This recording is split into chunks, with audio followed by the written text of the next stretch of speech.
Hello guys, welcome to today's lesson, direct versus indirect questions.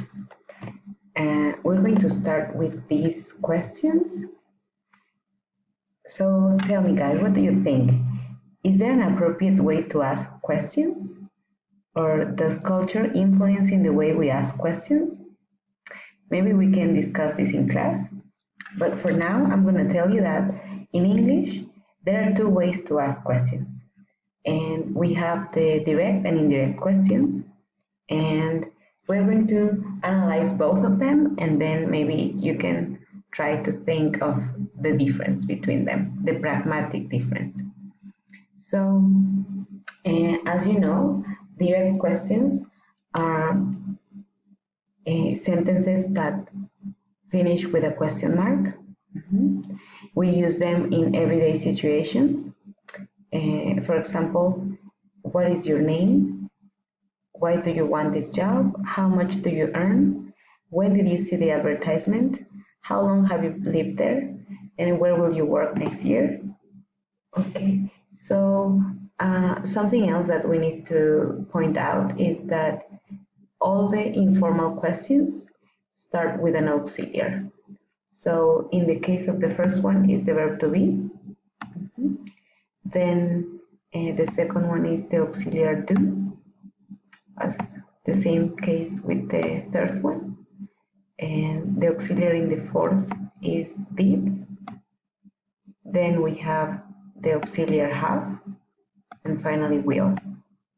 So as you know, we can either start direct questions with a WH word or with an auxiliary.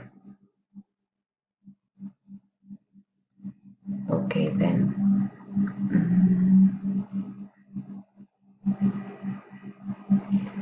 So let's check this one. Where does he study? Versus I want to know where he studies.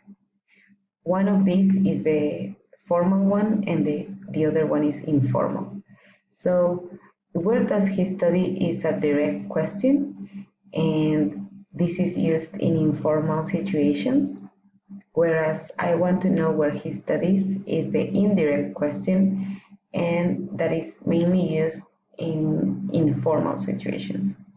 So if you want to sound polite, you can use an introductory phrase like I want to know or can you tell me, and then the indirect question. So the polite expression I want to know, it's a sentence, an affirmative sentence, and can you tell me is another question. That's why we have a question mark at the end of this indirect question. So what is the difference? In the indirect question, we are not going to use the auxiliary. That's why in the second part, or in the indirect question, in these two examples, we don't have the auxiliary do. Okay. And well, we can keep the WH word, but we need to make the question an affirmative sentence. So we know that indirect questions are sentences that report a question. They sound a little bit softer or more polite than direct questions. As I told you, we use them in formal situations. There is no inversion. This means that in case I am having an auxiliary verb in the sentence, I'm not going to start my sentence with the auxiliary. I can start it with the subject and then the auxiliary verb. We won't have interrogative words, and you don't need to make emphasis on the intonation.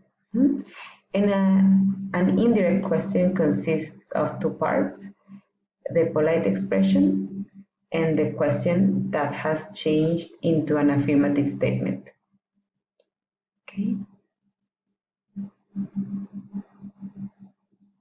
Okay, sometimes it's not polite to ask some questions, but if you change these questions like how old are you into indirect questions, it sounds more polite and you can actually ask anyone whatever you want. So, as I told you, we need to start the indirect question with an introductory phrase, which is a polite expression. And as you can see, we can either start with other questions like, do you know, could you or can you tell me, do you have any idea, do you mind telling me? So these are other questions. So basically we will be using other questions to introduce the indirect question. But we also have phrases like I'd like to know, and these are statements. These are not questions, okay? So I'd like to know, I wonder, please tell me. These are sentences that introduce the indirect question, and that's why at the end of the sentence we won't use the question mark. We can also use do you happen to know? Could you tell me if or whether? Can you let me know if or whether? Has she told you if or whether? And I wonder if. So only I wonder if is a statement, and the rest are questions introducing another questions. But we call these the polite expressions.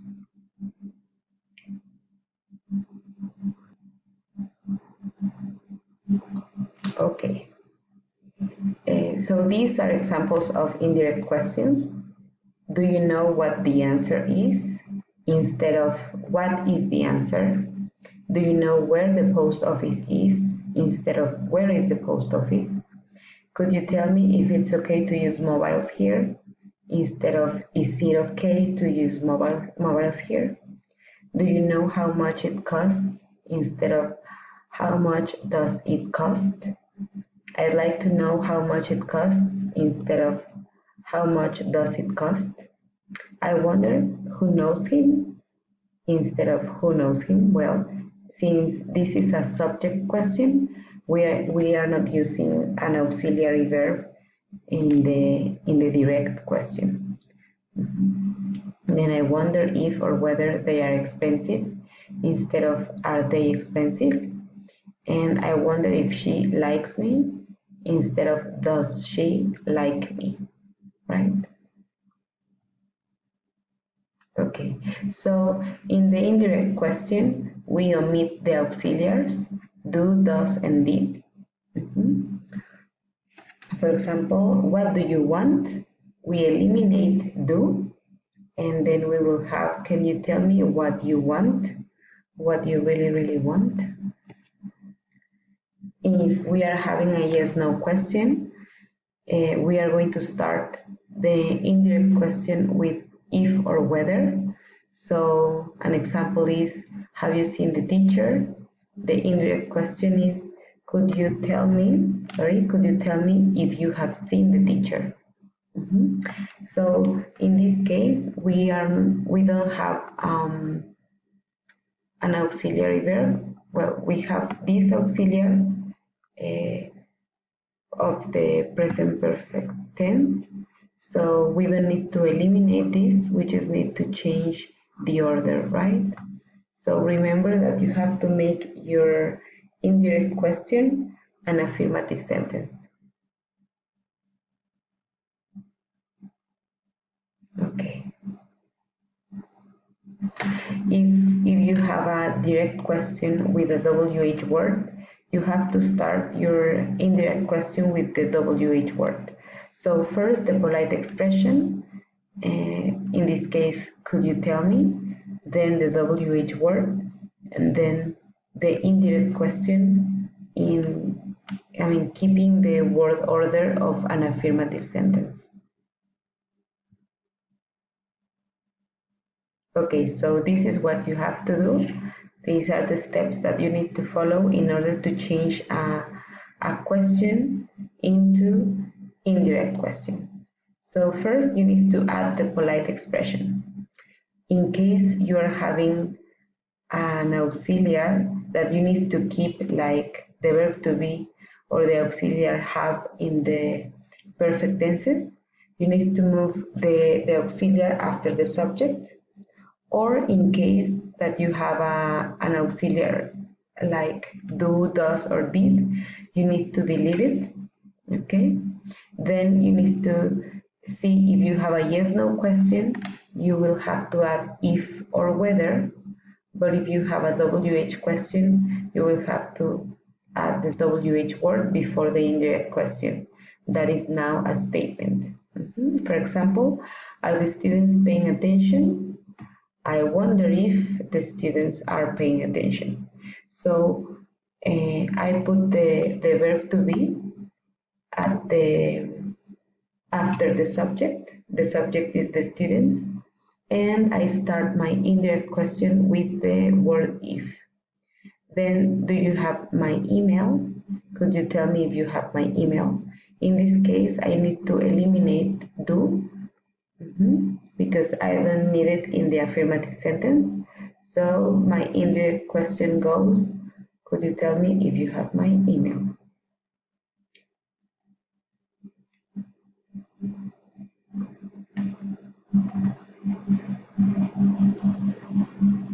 Okay, this is not so common, but in case you want to change your indirect question into direct, then you have to delete the polite expression, move the auxiliaries before the subject, in this case the verb to be, am, is, or are, in present or past, also the auxiliary have, if in case you have a perfect sentence, or do, does, or did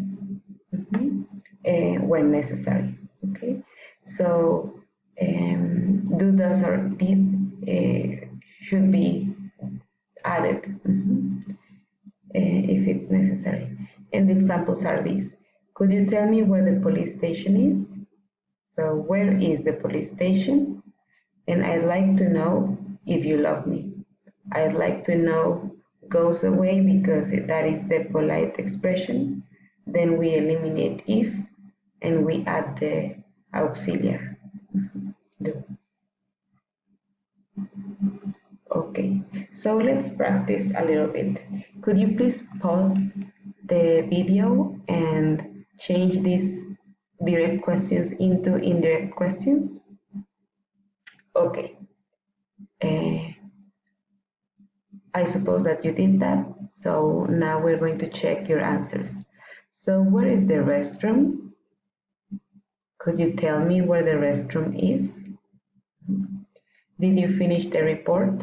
As you can see, this is a yes-no question, so I need if or whether. Then we have, I was wondering if you finished the report. Okay, then how old are you? Do you mind telling me how old you are?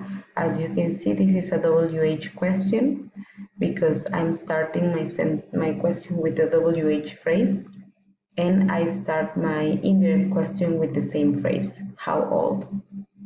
Then will you come to the party? This is also yes, no. I'd like to know if you will come to the party. And where are my keys? Do you know where my keys are? Okay, guys, I hope this topic was clear. If not, you can always ask questions in class. And now you're ready to complete the English laboratory. Okay, good luck.